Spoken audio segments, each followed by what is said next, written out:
지금 대한민국은 자신이 예수라고 주장하는 21세기 메시아들과 함께 온갖 위장수법을 동원한 이단 종파가 독버섯처럼 번지고 있다. 지금이야말로 깨어 기도하며 일상에 깊게 파고든 이단 경계를 위해 하늘에 사이렌을 울릴 때이다.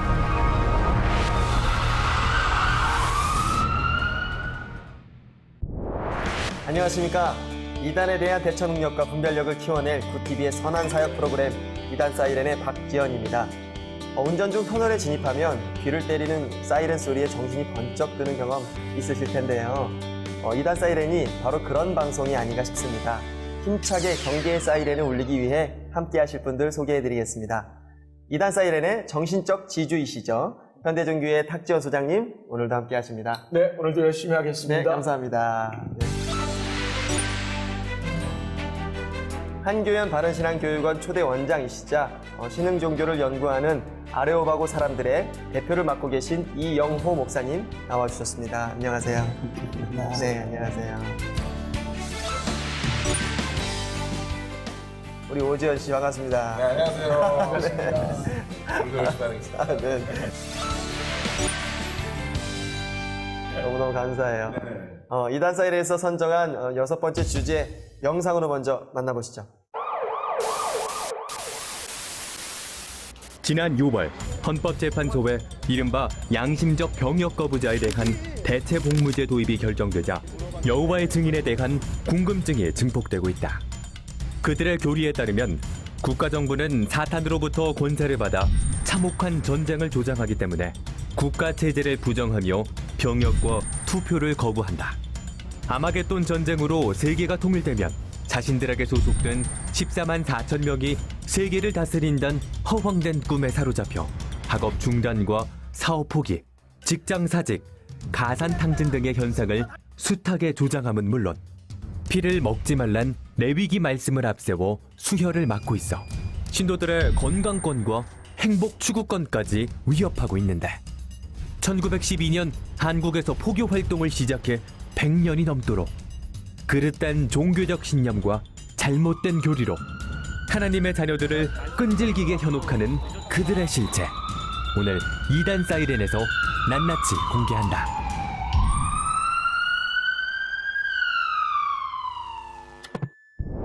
네, 오늘의 주제, 최근 헌재의 양심적 병역 거부 인정을 통해 핫 이슈로 떠오른 여호와의 증인입니다. 먼저 여호와의 증인이 이단이 맞죠? 이단이 아니라고 생각하는 분들이 은근히 많이 계시더라고요. 맞는 거죠? 여호와 증인은 성서 해석의 차이로 현재 기성교단으로부터 이단으로 규정된 그런 종교단체입니다. 지금 세계적으로는 48개 나라에서 포교가 금지를 당한 그런 종교 집단이죠. 현재 230여 개국에 600만 명의 신도가 있고 가장 많은 국가는 여호와의 증인이 태동한 미국으로 약 110만 명, 아시아 국가에는 일본이 21만 명, 우리나라의 경우는 1,500여 개의 왕국회관이 있고 7천여 명의 교직자, 8만여 명의 신도가 있고 이런 거대 조직을 이용해서 집요하고 공격적으로 포교를 많은 사람들을 미혹하고 있어 상당히 주의가 요구되는 명백한 이단입니다. 비공식적으로 가장 많이 모이는 이단은 하나님의 교회가 30만 명 된다고 해요. 그래서 보통은 10만 단위 이상으로 요즘 모이는 이단 단체가 가장 많이 모이는데 오늘 목사님 말씀하신 것처럼 안식교나 몰몬교나 여호와의 증인 같은 경우는 10만 전후가 되지 않을까. 그래도 이게 적은 숫자는 아니거든요. 그래서 예전엔 한국교회가 1600만, 1200만, 800만에서 그 아래로 치닫고 있는데 이단들의 숫자는 점점 더 많아지는 이 사태를 우리가 예의주시해야 될 필요는 있다고 생각합니다. 한 영혼이 천하보다 귀하니까요. 그럼요. 네. 저는 그 여호와의 증인이라는 그 명칭이 정말 인상적이에요. 목사님, 이 명칭의 유래에 대해서 좀 알려주세요.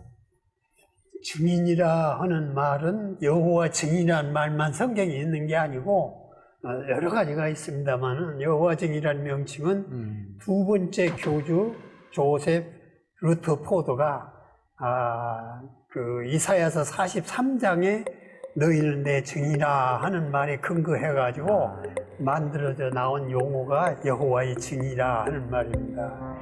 이사야서 43장 10절로 12절 말씀에 보면 이제 제가 읽어볼게요. 나 여호와가 말하노라. 너희는 나의 증인, 나의 종으로 택함을 입었나니 이는 너희가 나를 알고 믿으며 내가 그인 줄 깨닫게 하려 함이라. 나의 전에 지음을 받은 신이 없었느니라. 나의 후에도 없으리라. 나 곧 나는 여호와라. 나 외에 구원자가 없느니라. 내가 알려주었으며 구원하였으며 보였고 너희 중에 다른 신이 없었나니 그러므로 너희는 나의 증인이요 나는 하나님이니라. 여호와의 말씀이니라. 예수님께서 이 땅끝까지 이르러 내 증인이 되리라 이렇게 하셨잖아요. 예. 그 증인 그건가요? 혹시? 차차 설명하겠지만은 여호와 증인은 예수 그리스도의 신성을 부정하는 그런 단체입니다. 역시 목사님은 정말 방송을 좀 아시는 것 같습니다. 오늘 처음 방송이시라는데 정말 스포일러를 이렇게 터뜨려 주시네요. 사실 영화 볼 때 거기 하면 재미없거든요. 근데 여호와의 증인들이 찾아왔을 때 우리가 여호와의 증인이죠. 그럼 이 사람들을 인정하는 그런 분위기도 있네요. 인정 말고 그냥 이단이라고 이렇게 얘기하는 것도 낫지 않나. 어떻게 보면 시청자들이 궁금해서 계속 보실 수밖에 없을 것 같아요. 네. 이제 꼼꼼하게 지켜보면 좋을 것 같습니다. 네. 갈 길이 참 멉니다. 먼저 역사부터 짚어보겠습니다. 여호와의 증인은 Made in USA, 물 건너온 이단이에요. 되게 어떻게 보면은 이단인데 친근한 이단? 그러니까 너무 이게 많으니까 네, 너무 많아요. 무슨 건물마다 다 너무 겉만 보고 판단하면 안 되죠. 그러니까 이 한국에는 그 언제 어떻게 전파가 됐는지 좀 궁금합니다. 우리나라에는 6.25 때 미군들과 더불어서 많은 이단들이 들어왔는데 여호와 증인도 물론 뭐 그 전에 들어왔지만 몰몬교나 이런 것들이 들어 있습니다. 근데 여호와 증인은 1872년 미국에서 찰스 러셀이라고 하는 사람이 22살 때 안식교의 영향을 받아가지고 창설을 했습니다. 잘 보면은 러셀이 18살 때 정시 신학교육도 받지 않은 상태에서 성경 공부반을 조직을 했는데 그것도 이상한데 또 이상한 것은 그 회원들이 이 러셀을 목사로 추대했다 하는 거예요. 그래서 그 그룹이 오늘날 여호와의 증인으로 성장을 하게 된 그런 겁니다. 여호와의 증인이 한국에 들어온 해는 일제 강점기 1912년입니다. 홀리스트 선교사 부부가 내한을 해서 문서 선교를 시작을 했는데 1923년에는 아예 인쇄공장까지 설립을 했어요.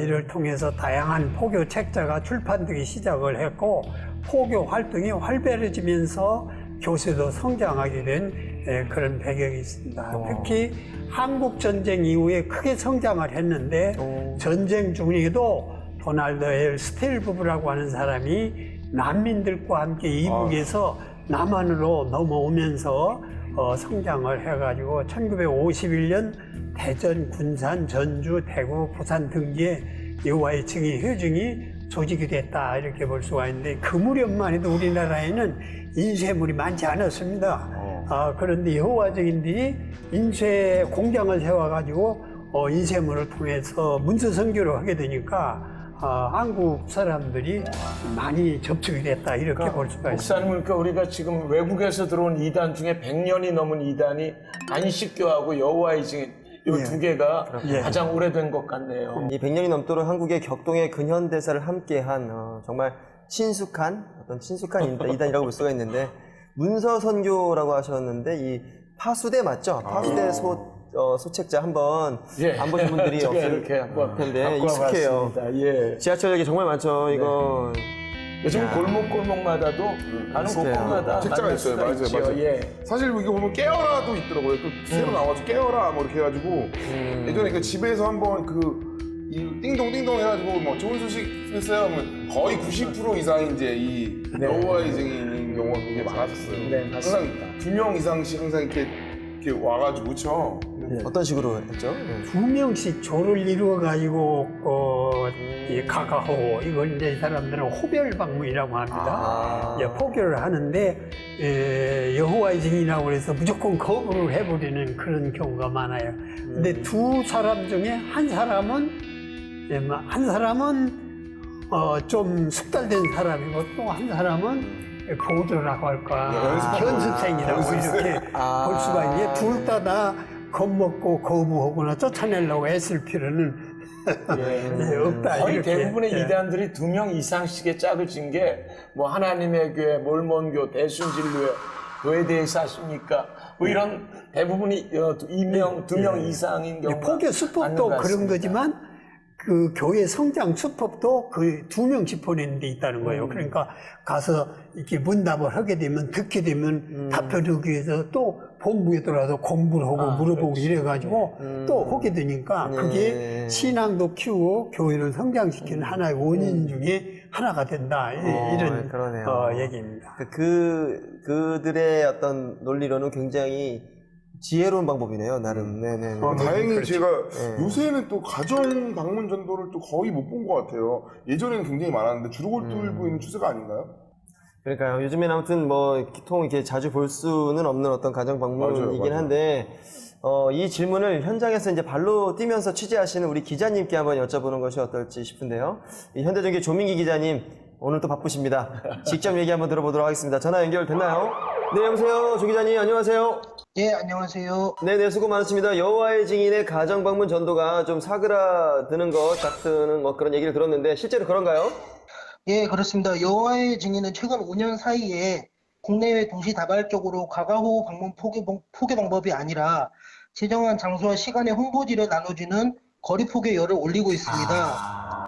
예, 그래서 뭐 터미널 근처나 유동인구가 많은 곳에서 가판대를 설치하고 파수대, 깨어라 라는 이런 잡지들을 나눠주면서요, 신도들을 좀 포교하고, 신도들이 포교에 나서고 있습니다. 아, 그렇군요. 이 가가호 방문 포교의 상징이던 그들이 이제 작전을 바꿨군요. 길거리로 나선 그 이유가 있을까요? 예, 통계청의 지역별 고용조사 자료에 따르면은요, 2015년 10월 기준 혼인 상태의 가구가 1158만 8천 가구로 나오거든요. 근데 이 가구에서 43.9%가 맞벌이 부부로 나타났습니다. 그래서 이거를 좀 다시 생각해 보면은 최소 10가정 중에서 4가정이 그 집이 상시 비어 있다는 뜻이거든요. 근데 여기에서 1인 가구까지 고려하면은 수치가 더욱 높아집니다. 그런데 이러한 상황을 여호와의 증인에서 진즉 인지한 것으로 보입니다. 왜냐하면은 여호와의 증인이 이제 불특정 다수의 대문을 두드려 왔잖아요. 그래서 이 사실을 미리 인지하고 있었던 것으로 보이고요. 실제로 여호와의 증인 측이 발간하는 우리의 왕국 봉사라는 잡지가 있습니다. 여기 잡지에 보면은 호별 방문을 하다 보면은 사람들이 집에 없는 경우가 많습니다. 모든 사람에게 여호와의 증인 교리를 증거하기 위해서는 대개 우리 자신이 먼저 적극적으로 대화를 시도할 필요가 있습니다. 라는 내용이 담겨 있었습니다. 예, 일반적으로 이단 사이비 하면은 폭력 집단, 반사회 집단, 부정적 이미지부터 떠오르는데요. 뭐 직접 마주한 적이 없지만 이름만 들어도 손살에 치는 대상이 바로 이단입니다. 여호와의 증인 역시 마찬가지인데요. 인터넷 포털 사이트에 여호와의 증인을 검색을 하시면은요, 가가호호 방문 포교에 대처한 무용담을 쉽게 찾아볼 수 있습니다. 복음을 전하러 왔다면서 초인종을 누르는 낯선 사람들이 여호와의 증인이고 문을 열어주지도 않아도 된다는 이런 존재로 전락한 것인데요. 이런 것 때문에 여호와의 증인에서 포교 방법을 바꿔서 본인들의 이름을 직접 내걸고 매일 같은 장소와 시간에 본인들의 자리를 지키는 방식으로 이렇게 바꾼 것으로 좀 보입니다. 예. 그래서 제 생각으로는 시민들에게 거부감을 줄이고 또 형부 효과까지 보게 된다는 장점이 있었을 것 같은데요. 아마도 여호와의 증인 쪽에서는 처음에는 싫어하지만 또 무관심했지만 대상의 반복 노출이 거듭될수록 호감도가 증가하는 심리 현상인 에펠탑 효과를 노리지 않았나라는 생각을 좀 해봤습니다. 무료로 한번 읽어보세요. 아니 원하시는 소설 있으시면은 보시면 jw.org 웹사이트에 대해서 소개하고 있거든요. 거기 들어가 보시면은 여호와의 증인들이 어떤 사람들인지 또 뭘 믿는지 아실 수 있으세요. 원하신다면은 서서 연구를 신청하셔서 같이 공부를 해보실 수도 있으시고요. QR코드도 있거든요. 네, 여기 네네네네. 들어가면 나오는 거예요. 성사용도 신청하는 거에 대한 동영상이거든요. 성경에 담긴 지혜를 얻으면 미래도 밝아지고 생활도 행복해집니다. 아니면은 연락처를 주시면은 연결해드릴 수 있어요. 그럼 기자님, 그런데 여호와의 증인 신도들이 이렇게까지 전도에 열을 올리는 이유가 있을까요? 시간의 11조라는 교리 때문인데요. 하루에 두세 시간씩 이제 봉사, 포교에 힘을 써야 된다는 것을 교리로 지키고 있기 때문입니다. 그래서 신도들이 거리로 나설 수밖에 없는 것이고요. 조금 더 설명을 드리면은 여호와의 증인에서는 복음 또는 복음 전파자를 파이오니아라고 부르는데요. 여기서 보조 파이오니아는 월 60시간씩 봉사를 해야 하고 특별 파이오니아는 월 140시간씩 봉사를 해야 해서 보통 사람과는 같은 생활이 좀 어려운 것으로 보입니다. 와, 이거 점수가 있군요. 이 봉사활동 점수를 받기 위해 시간을 채워야 하는 학생들도 아니고. 그러니까요. 야, 참 안타깝습니다. 기자님, 마지막으로 시청자분들께 당부하고 싶으신 말씀 있으실까요? 실제로 여호와의 증인들은 항상 같은 자리를 지키는 길거리 포교를 하다 보면은 일반인들이 거부감 없이 다가오는 것을 쉽게 본다라고 말을 합니다. 제가 보기에는 단순 포교를 넘어서 이미지 쇄신 효과를 노리고 있는 것 같아서 여호와의 증인을 상징하는 제2의 포교법으로 자리를 잡을 것 같아서 좀 주의를 하셨으면 좋겠습니다. 아, 네. 여호와의 증인 100년이 넘도록 우리의 주변을 맴돈 익숙한 이단이기에 더욱 경계가 필요한 것 같습니다. 기자님 자세한 정보 너무 감사하고요. 전쟁터 같은 취재 현상에서 우리 여호와 니시의 축복이 있기를 기도하겠습니다. 늘 감사합니다. 예, 감사합니다. 대체 어떤 교리들로 미혹하기에 이 세계의 수많은 사람들이 이토록 긴 시간 동안 벗어나지 못하고 있는 것인지 지금부터 여호와의 증인의 민낯을 하나하나 공개해 보려고 하는데요. 이름하여 연관 검색어 탑5입니다. 사실 저도 오랫동안 이 이단을 봤지만 어떤 그런 교리인지 잘 몰랐거든요. 그 실상을 바로 알아야 현혹됨이 없을 것 같습니다. 우리 TV 앞으로 바짝 모이시기 바랍니다. 5위에서 1순위까지 확인해 보도록 하겠습니다. 먼저 탑5 보여주세요.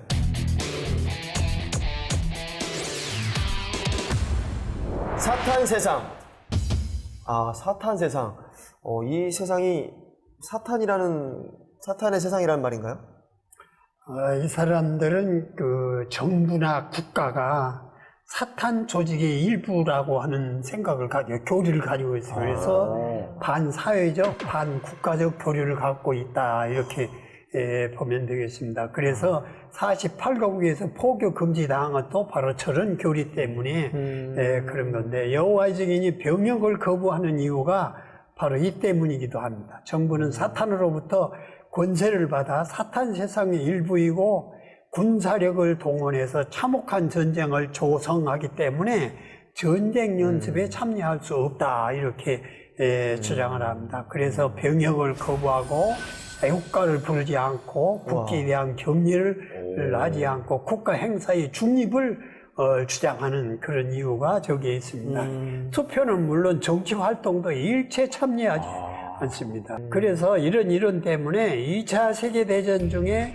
독일에서만 약 6천 내지 7천 명에 달하는 여호와의 증인이 병역을 거부했고, 나치 독일 내 최소 272여 명이 전쟁 참여를 거부한 이유로 처형이 됐다고 합니다.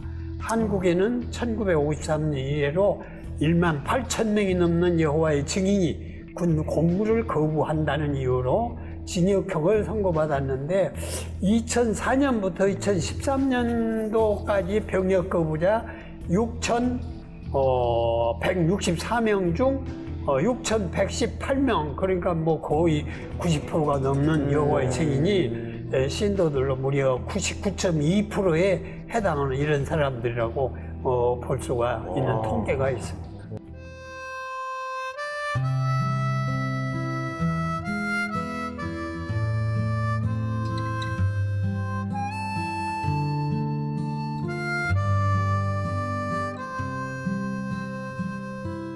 집 떠나와 열차 타고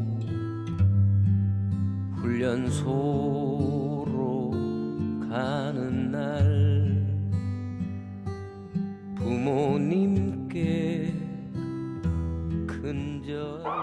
최근 헌재의 결정을 통해 종교적 병역 회피를 양심적 병역 거부로 인정받는 데는 성공을 했지 않습니까?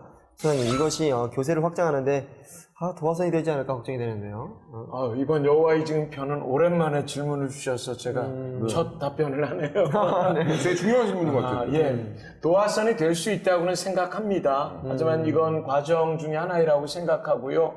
결국 세상 분들이나 우리 기독교인들, 국민들이 여호와의 증인의 실체를 알게 되면서 이들의 반도덕, 반윤리, 반사회적인 문제에 대한 어떤 경각의 마음으로 이 문제에 대한 직시가 있어질 것이고요. 결국 하나님 말씀대로 일곱 길로 내쫓겨지는 것 중에는 여호와의 증인들도 포함이 될 거라고 생각하는데, 지금 여호와의 증인들은 축제 분위기긴 합니다. 하지만 수혈 거부하고 국가를 사탄으로 여기고 애국가를 부르지 않는다는 이런 여러 가지의 것들이 바로 이제 알려지게 된다면 이제 이 도화선이 철퇴로 이어지지 않을까라는 것에 저희가 그저 계속 이들의 정체와 본질에 대해서 불특정 다수에게 열심히 알리는 게 우선은 좀 필요하지 않을까 싶어요. 근데 참 재밌는 게 수혈은 왜 막는 건가요? 사실 헌혈하면 빵도 주고 많이 주잖아요. 그래서 되게 좋은데 이것도 무슨 사탄과 연관이 있나요? 여호와 증인은 피를 먹지 말라는 레위기 성경 말씀을 앞세워서 수혈을 거부하기도 선지국 하고 맛있는데. 피를 멀리하라 하는 신약의 성경 말씀을 내세워서 수혈을 거부합니다. 사실 수혈은 생명을 살리기 위해서 하는 건데 혈액을 보충하는 정도에 솔직히 먹는 게 아니잖아요, 그렇죠? 그렇게 하죠. 선지국 얘기는 선지국은 근데 맛있어요. 성경의 전후 문맥을 따지지 않고 자신들이 원하는 구절만을 떼어내가지고 해석하는 오류를 범하기 때문에 저런 결론이 나오는 그런 거죠. 2010년 서울 S병원에서 생후 50여일 된 영아가 수혈을 받지 못해 사망한 사건이 발생한 적이 있습니다. 당시 부모는 자신들의 종교적 신념을 내세워서 수혈을 거부했고, 병원은 그대로 있는 게 아니라 아이의 생명을 구하기 위해서 진료 업무방해 금지 가처분 신청까지 제출을 한 그런 이것뿐만 아니라 오래전부터 수혈 거부로 인한 사망 사건은 여러 번 있었지요. 예. 사실 이 응급 상황에서 자녀에 대한 수혈 거부는 사실 친권 남용이라고 저는 그렇죠. 저도 이제 아이가 있으니까 오히려 병원에서 그냥 그렇게 하고, 솔직히 종교의 자유와 생명권을 혼동하니까 이건 정말 살인하지 말라는 어떤 계명을 어기는 건 오히려 다른 계명을 어기는 건 마찬가지잖아요. 근데 부모의 변명을 보면 수혈만 안 했을 뿐 아이의 생명을 살리기 위해서 최선을 다했다고는 해요. 하지만 근본적인 이유는 수혈 거부의 문제에 있다 보니까 그 책임을 피할 수는 없겠죠. 이제 피에 너무 집착한 건데 오지현 씨가 아무래도 이렇게 세 딸의 아빠다 보니까 더 화가 나시는 듯해요. 저도 마찬가지고요. 도저히 이해가 안 가는데, 만약에 이게 수혈을 받게 되면 어떻게 되나요? 의식이 없는 상태에서 치료를 받게 될 수도 있는 거잖아요. 이제 절차가 많은 것 같더라고요. 여호와 증인에서 감독으로 있다가 나온 분이 하나 있어요. 그분이 책을 썼는데 그분 산부인과 의사를 하면서 또 여호와 증인을 감독을 했더라고. 근데 그분 표현이 뭐냐면은 이것은 살인이 아니라 살인 방조다. 그 산부인과 의사 입장에서 그런 주장까지 이렇게 하던데, 여호와의 증인 수혈을 받아줄 경우는 그들만의 부활에 참여할 수 없다고 그렇게 가르치고, 수혈을 한 신도는 출교 처분까지 내리는 그런 내부 방침이 있습니다. 때문에 신도들은 무수혈로 치료받겠다는 의료 지침서를 휴대하고 다니고, 또 의료 위임장을 늘 몸에다 지니고 다니는 그런 훈련을 하고 있습니다. 정말 피의 그 행위에 대해서 되게 민감하게 정말 너무 집착을 하는. 사실 수술 같은 거 하면은 솔직히 수혈을 받을 경우가 굉장히 많은데 그걸 안 한다면 진짜 위험한 경우 되게 많을 것 같아요. 저희의 상식으로 좀 이해가 잘 안 가는데 탑 4로 한번 넘어가 보도록 하겠습니다. 탑 4 부탁드립니다. 시한부 종말론. 이거 너무 많이 들은 단어죠. 시한부 종말론. 종말이 오는 특정 시점을 지정하고 그날 휴거가 일어난다는 주장을 펼치고 있는 거잖아요. 예. 여호와 증인은 현재 시한부 종말론의 원조격이라고 이렇게 말할 수가 있어요.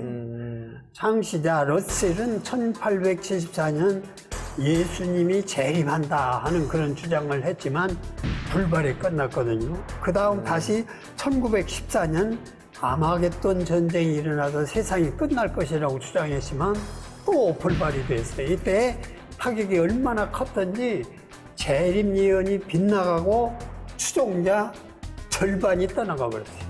러셀이 충격을 받고 1916년 10월 30일이 캘리포니아에서 설교를 하고 집으로 기차를 타고 돌아가다 열차 안에서 객사를 하고 말았습니다. 이게 말하자면 땅에서 영원히 산다고 주장하는 그런 교리에 말하자면 뭐이라 거짓됨이 드러난 그런 사건 중에 하나인데 그 정도로 시한부 종말론을 여러 번 불발시킨 그런 사건들이 있습니다. 참 교주가 험하게 죽은 것 같아요. 어떻게 보면 이단의 교주들은 마지막에 끝은 항상 안 좋은 것 같아요.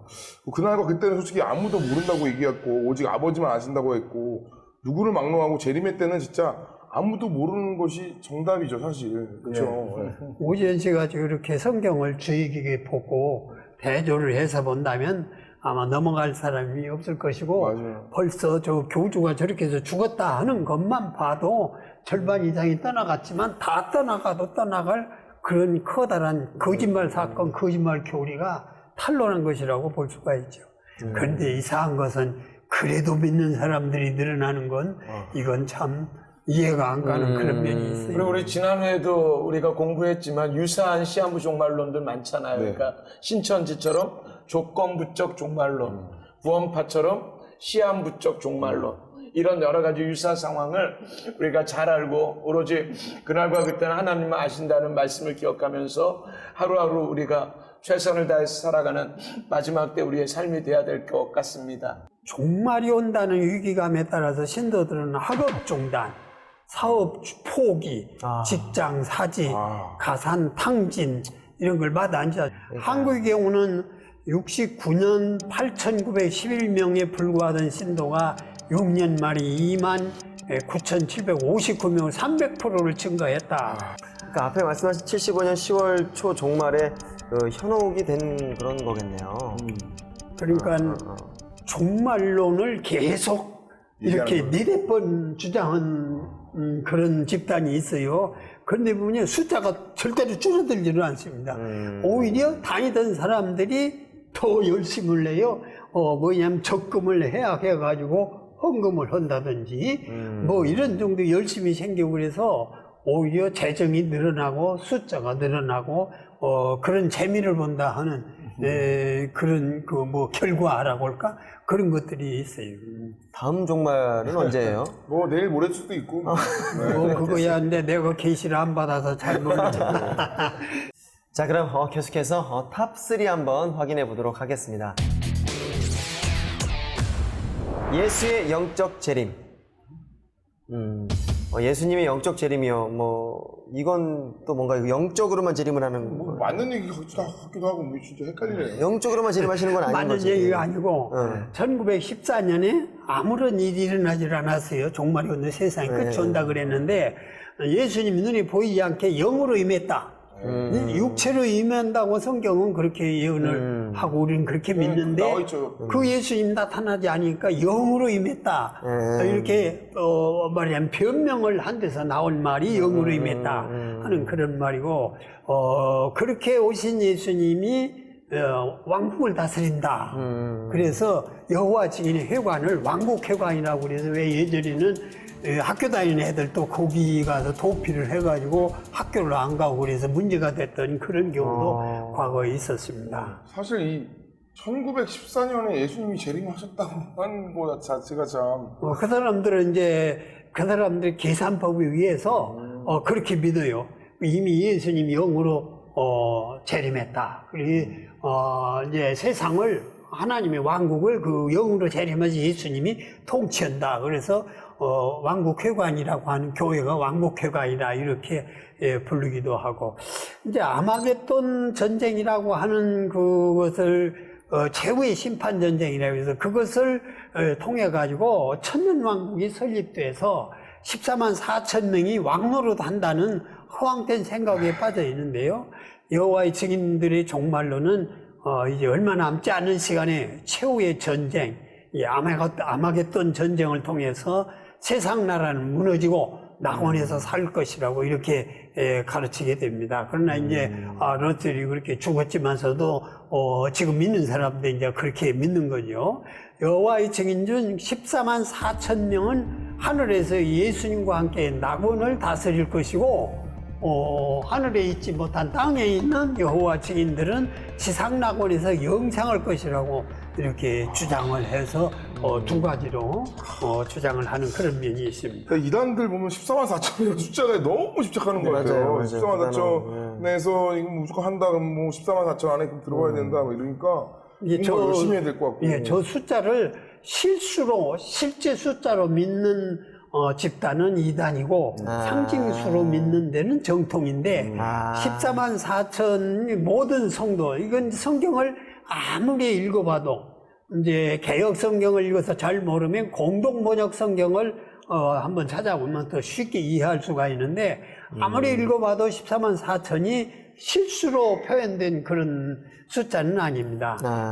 이제 그 14만 4천은 실수가 아니고 상징적인 숫자. 그러니까 12지파에서 몇 명씩 해가지고 곱하기 14만 4천 그런 숫자가 나와요. 그 성경이 나오거든요. 교회 전체를 말하는 거죠? 예, 그러니까 택한 백성 전체를 뜻하는 의미의 숫자가 14만 4천이라는 숫자입니다. 이것을 실수로 보고 이제 말하자면 잘못 판단하는 이런 경우가 참 많이 있는데 우리 성도들이 그것을 잘 분별해야 될 겁니다.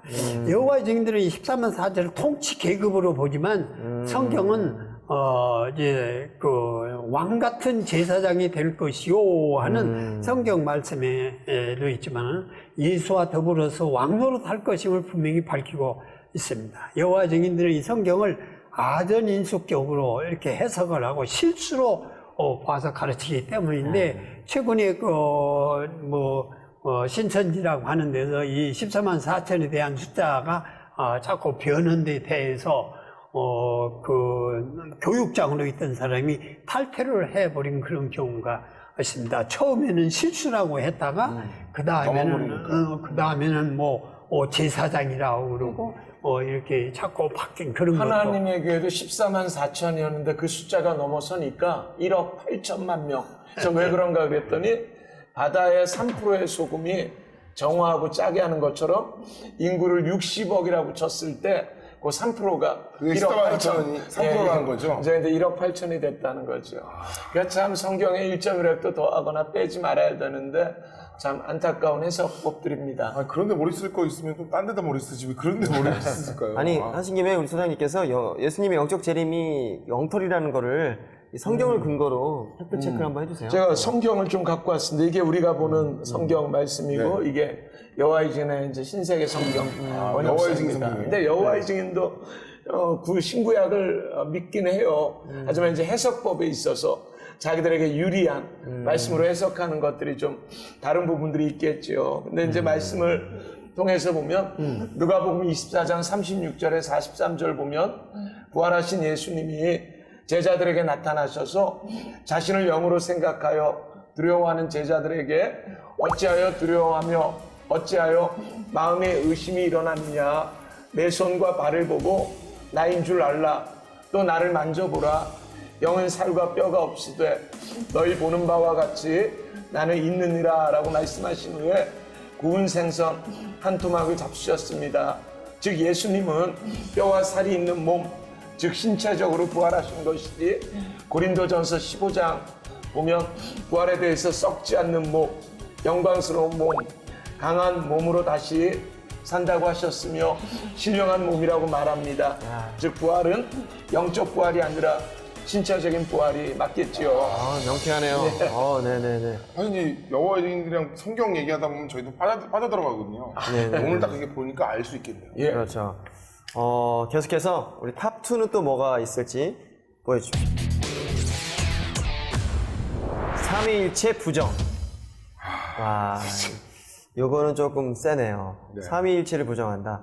정말 하나같이 정말 이 뒷목을 잡아야 되는 어떤 그렇죠. 네네. 목사님께서 여호와의 증인은 예수를 신성시하지 않는다고 잠깐 언급을 하셨는데 그게 이교리 때문인가요? 예. 그렇습니다. 아, 이 여호와 증인들은 삼위일체론을 믿지 않습니다. 거짓말이다. 이렇게 주장을 하고 예수와 성령은 하나님이 될 수가 없다. 신성을 인정을 하지 않고 성령을 어떻게 보느냐 하나의 무생물적인 존재로 이렇게 봅니다. 활동력, 가마력이라 이렇게 봅니다. 그냥 하나님과 예수님이 사용한 도구다 이렇게도 이런 표현까지도 쓰는 종파가 있습니다만은 어쨌든 삼위일체론에 대한 잘못된 그러니까 우리나라 옛말에 지혜비도 몰라보는 쌍놈이다 하는 말이 있어요. 그걸 뭐 다른 말로 해석을 여지도 있지만 이제 하나님 아버지를 바르게 믿는 신앙이 정통신앙이고 바른 신앙이다 하는 점을 상식적으로 우리가 좀 염두에 둘 필요가 있다 하는 말씀을 드립니다. 근데 무엇을 근거로 이런 주장을 하는 거죠?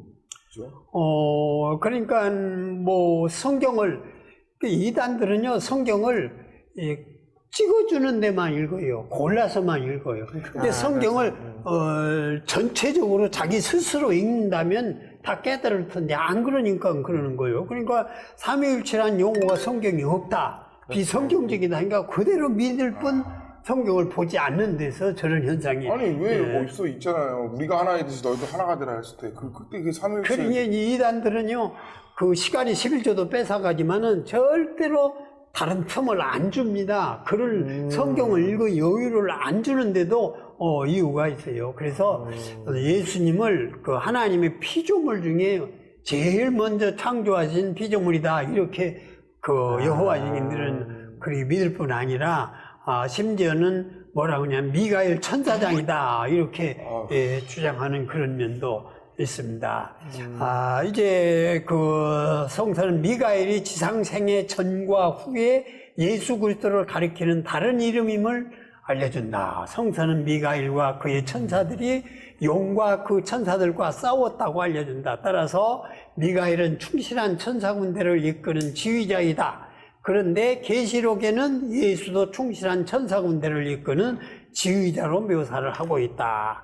그리고 사도 바울도 주 예수와 그의 강력한 천사들을 명백히 언급을 한다. 그러므로 성서에는 미가엘과 그의 천사들이라는 표현도 나오고 예수와 그의 천사들이라는 표현도 나온다. 따라서 미가엘은 하늘에서 자신의 역할을 수행하고 계신 예수 그리스도라고 결론을 짓고 있다 하는 이런 내용이 이제 가르치는 내용인데 이런 논리입니다.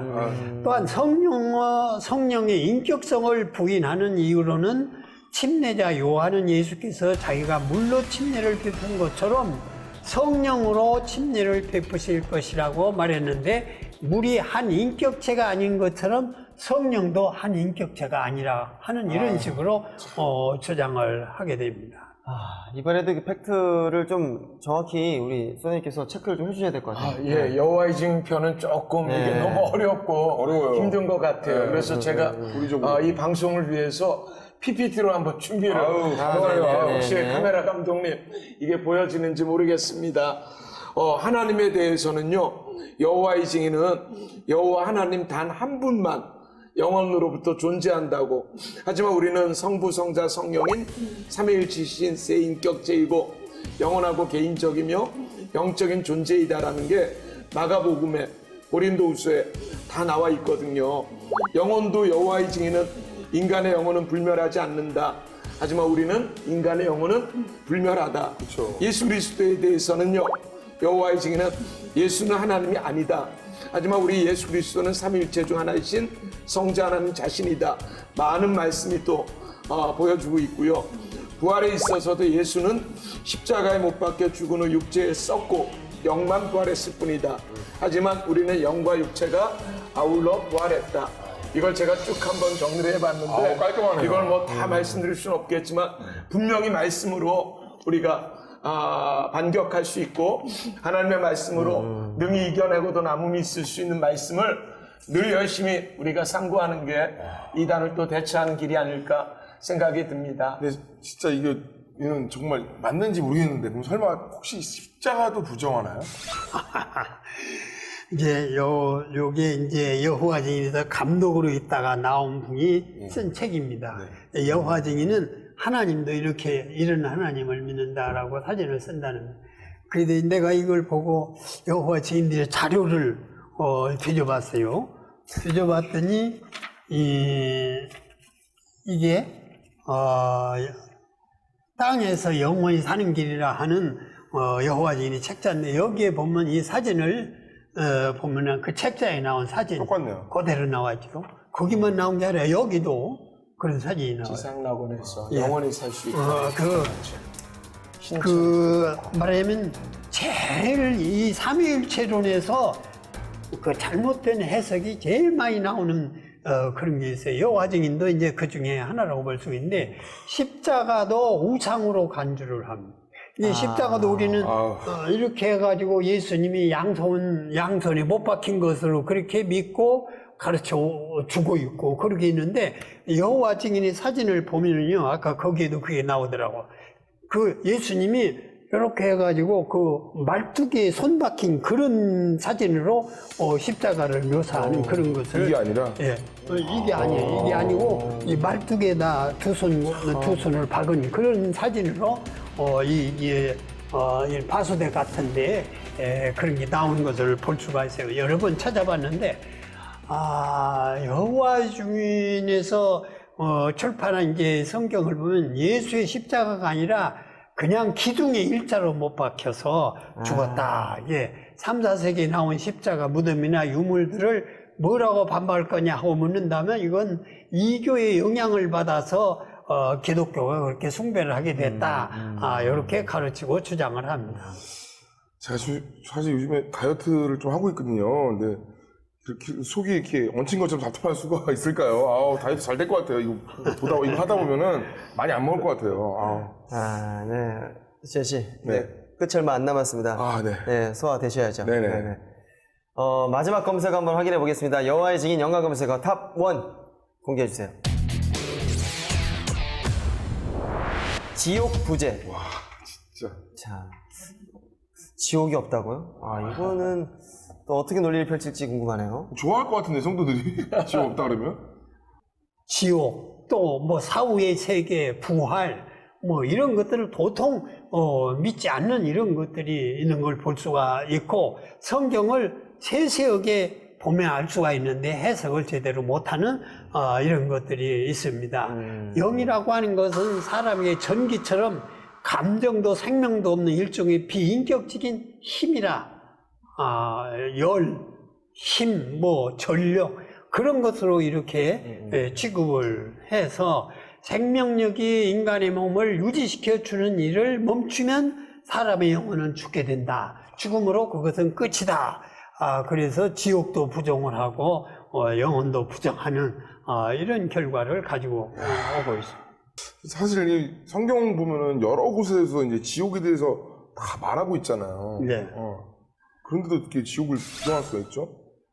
그러니까 아까도 얘기했듯이 성경을 지옥에 대한 관심을 가지고 자세히 성경만 많이 읽었다고 그게 전부가 아니거든요.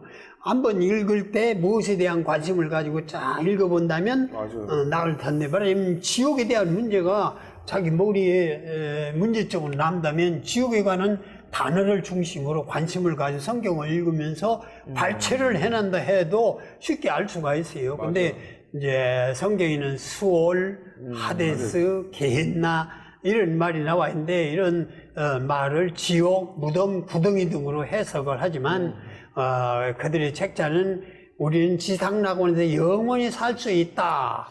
이런데 단순한 구덩으로 해석을 해가지고 지옥의 존재를 부정해 버립니다. 그러면 이제 무엇보다 이들도 어쨌든 그 구원 받는다는 그 구원관에 대해서는 어떻게 생각하는지 궁금하네요. 네, 어떤 의미에서는 내세도 부정한다고 볼 수가 있는 그런 면이 있기 때문에 구원론을 얘기할 그런 뭐 가치나 이유가 없다고 볼 수도 있겠는데, 여호와의 증인들이 말하자면 하나님 앞에서 스스로 순종해서 구원받는다. 이렇게 가르칩니다. 구원에서도 그리스도인 가능한 길을 펴놓았을 뿐 결국 우리들이 순종하고 애써야 그런 게 어떤 의미에서는 자력 구원설이라고 할까? 네, 그런 구원설을 주장하는 경향이 많이 있습니다. 그렇지 않겠어요? 십자가도 뭐 이렇게 주장할 거 아니라 예수를 이제 부정을 하는데 부활도 부정하고 이런 면이 있어요. 근데 이 사람들을 보면요, 잘 보면요, 축하를 하지 않습니다.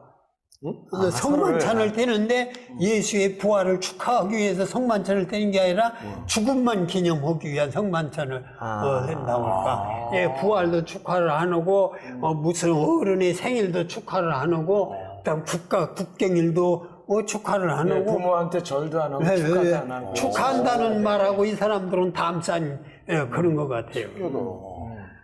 이렇게 저희가 연관검색어 토크 탑5를 통해서 여호와의 증인에 대해서 좀 더 깊숙한 이야기 나눠봤습니다. 이런 교리에 세뇌된 신도들의 피해 상황도 대단할 것 같은데요. 그 여호와의 증인의 현혹이 돼서 이 모든 것들을 직접 겪고 마침내 또 그 고통 속에서 탈출을 한 이 피해자분을 제작진이 직접 만났다고 합니다.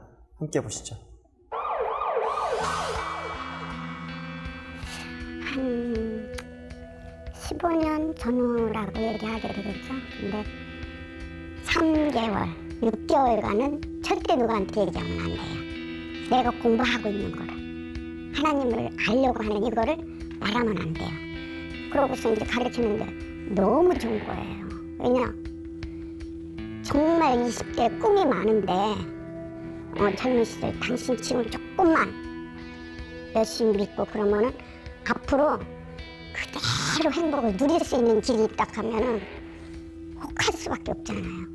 모든 짐승들을 다 우리가 다스리면서 그야말로 창조의 때처럼 아담과 하와 때처럼 우리가 다 저기 할 수 있다는 거예요. 너무 꿈 같은 얘기죠. 교회에서는 들어보지도 못한 얘기니까 너무 꿈이 부풀게 되죠. 뭐 계속 그야말로 나오는 간행물마다 마지막 때 아마겟돈 전쟁 해가면서 준비해야 된다 계속 했으니까 어느 생각가장 했느냐 하면은 그래 믿는 나만 사는 거예요. 그러면은 지금 여기 계신 분들은 다 송장이에요. 막 쌀도 사다가 우리가 박해를 받게 되니까 먹을 걸 준비를 해야 될 거 아니에요. 주질 않을 거니까.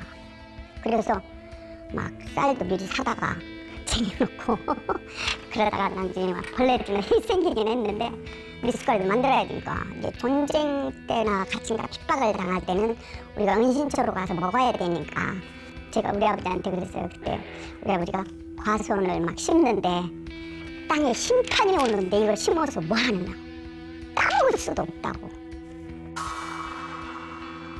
자기네는 원래 별개의 백성으로 생각하니까 여호와의 증인은 그들이 어떠한 그 처벌을 와도 각오하죠. 공무원도 될 수 없죠. 기업도 들어갈 수 없죠. 그것이 거기 갔다 오니까. 그러니까 천상하면은 상업이나 뭔가 세일즈 그런 쪽으로만 해야 되니까 한계가 있잖아요. 뭐 내가 딱 어떤 사람을 저 사람이 수혈을 안 해서 죽었다라는 거를 광고를 안 하니까 우리가 옆에서 아는 사람, 예를 들어서 이렇게 한 가족이어서 한 이제 교인 같으면 누구 이렇게 해서 이렇대라는 얘기가 듣겠지만 그게 아닌 이상에는 알 수 없는 것이 거기는 철저하게 이게 차단이 되니까 딱 이제 75년도에 온다고 그랬는데 딱 지났어요. 76년도에서 어떻게 나오냐, 다음에 파스대에서 점진적으로 밝아지는 건데 해가 자기네들이 조금 덜 밝을 때 잘못 해석했다 이렇게 비춰가더라고. 그래서 이거는 여기까지만 금방 올 것처럼 하고 딱 지나니까 여기서는 요 말로 살짝 가려서 나오는구나. 내가 감사하니까 전하지 않으면 안 돼 하고 가서 전하는 거 하고 그들은 아니에요. 그들은 한 달에 10시간 목표가 있어요. 최하. 그걸 하지 않으면 구원에서 탈락이에요. 그럼 내가 그 구원을 유지하려면 점심 때든 출근할 때든 쉬는 때든 내가 시간을 넣기 위해서는 해야 돼요. 입을 열어야 돼요. 100시간을 채운다든가 200시간을 채우는 이게 있어요, 목표가. 그렇지 않으면은 저기가 안 돼요. 죽어도 월급도 안 주고 깎여요. 그러니까 해야 되고, 그러니까 전신으로 그거를 하는 거예요. 그러니까 뭔가 이거는 이상하다. 거기에 있는 말들만 계속 그 잡지만 읽고 거기 있는 것만 공부하고 거기에서만 하다 보면은 나도 모르게 그게 완전히 저기가 돼요. 그래서 다른 걸 못 생각하게 돼요. 하나님의 구원의 역사를 알게 되니까 이거는 거기서 예수 그냥 이름만 하나님 아들로만 있지 우리의 구원자로서의 그 역할이 없거든요. 예수는 분명히 얘기하는 것 같은데 확실한 그 구원의 말씀에 대한 증거를 모르면 넘어가게 돼 있는 거예요. 그가 우리의 죄를 위해서 돌아가셨기 때문에 그 돌아가신 그 십자가의 은혜로 우리는 구원 얻는 거예요. 우리가 잘나고 잘해서 아니에요. 그걸 깨닫지 못하니까 사람들이 논리로만 가니까 넘어가지 않나 생각해요. 소장님 혹시나 우리 여호와의 증인 탈퇴를 고민하고 있는 분들 많이 보실 텐데 그분들에게 자신의 신앙 어떤 걸 잘 점검하고 또 결심을 해야 할지를 좀 도움을 부탁드립니다. 제가 매회 말씀드렸던 것 같습니다. 우리가 연약한 사람들이니 넘어질 수도 있고 실수할 수도 있는데요. 지금까지의 내용들을 보면서 이것이 성경적으로도 또 사회적으로도 잘못됐다는 것을 아마 충분히 공감하셨을 거라고 생각합니다. 그래서 어서 빨리 하나님의 품으로 돌아오기 위해서 우선은 말씀으로 우리가 분별하고 진단할 수 있는 그 잠깐의 시간만이라도 한번 내주시기를 부탁을 드려요. 그래서 저희가 요즘에 이단 단체에 빠져 있는 분들을 돌이키는 사역으로 우선 피해가 발생하잖아요. 그러면 가족들이 먼저 상담을 합니다. 그리고 피해자들을 상담하게 하고 그 다음에 치유하고 신앙을 회복할 수 있는 몇 단계의 회복 상담의 단계가 있습니다. 그래서 그 사역자들이 계시니까 혹시 당사자들이 직접 연락하기는 좀 어렵지만 주변에 계시는 분들이 연락 주시어서 사랑하는 그 가족과 우리의 지인들을 위해서 좀 애써야 될 그런 필요들이 좀 있을 것 같고요. 제가 참고로 여호와의 증인들과 토론할 때 뭐 주의할 점 이런 것들을 잘 준비된 것들이 있기 때문에 우선은 이단을 만날 때는 한두 번 훈계하며 멀리하라 해야 되지만 그래도 우리가 준비해서 그들까지 하나님의 품으로 인도하는 것도 중요하지 않을까 생각합니다. 저 일주일 전에 여호와의 증인에서 요 전도지를 받았는데 한 사람 한 사람마다 포스트잇으로 다 손편지를 써서 열심을 다하는 이 사람들을 보면서 우리가 요즘에 에어컨 찾을 때 눈이 오나 비가 오나 더우나 추우나 이 열심을 다하는 이 사람들에게 우리가 도전받을 건 아니지만 경각의 마음은 느껴져야 됩니다. 요 이단들도 이렇게 열심히 사는데 우리 진짜가 더 잘 살아야 되지 않나라는 그런 마음으로 이번에 시청자들께서 좀 마음의 이 감동과 도전이 우리의 삶으로 좀 이어지는 그런 방송으로 우리 12회까지 좀 잘 좀 시청해 주시면 감사할 것 같습니다. 네, 그러니까 그야말로 이단 경계령뿐만 아니라 우리 삶의 경계령까지 내려야 되는 어떤 우리 신앙 경계령까지 내려야 되는 그런 때라고 생각이 드네요. 일상 속으로 깊숙이 파고든 이단에 미혹되지 않기 위해서 항상 이단 사이렌과 함께 해주시기를 바랍니다. 오전 씨는 오늘 그 여호와의 증인에 대해서 쭉 얘기를 나눠봤는데 어떠세요? 새로운 정보가 많았죠, 정말. 사실 여호와의 증인에 대해서는 그렇게 긴장감 있는 단체가 아니었어요, 사실. 그렇죠, 저도 그랬는데. 항상 있고 항상 있던데 그냥 상대하지 않으면 되지 약간 이렇게 생각을 했는데 늘 경계하고 정신을 바짝 차려야겠다 이런 생각도 했고 정말 하나님께 감사했어요. 왜냐면 정말 주님께서 아무런 그냥 그것도 없는 저를 이렇게 구원해 주셨잖아요. 근데 뭔가 이렇게 행위를 통해서 구원이 아니라 그냥 죄인인데 불구하고 구원을 해주신 거에 너무 감사했고 또 이들에게 참 안타깝다. 이들 뭔가를 그렇게 열심히 하는데 결국에는 그 허망한 것이라는 게 참 안타까워서 정말 기도를 항상 해야겠다는 그런 생각을 했습니다. 그럼 그런 의미에서 끝으로 여호와의 증인 이것만은 정말 주의해라. 이 당부물 말씀 하나 부탁드려요. 우리가 너무 신천지 같은 특정 이단에만 관심을 갖는데 오늘 보니까 마찬가지로 중요한 너무 이단이잖아요. 많아요. 그러니까 모든 이단들에 대한 관심, 그리고 이단 문제는 어른들에게만 국한된 문제가 아니라 아이들부터 어른들까지 좀 더 그 이단 대처의 지경을 넓게 할 수 있도록 오늘 공부해 보니까 우리가 여호와의 증인은 조직적이고 굉장히 체계적이지 않았습니까?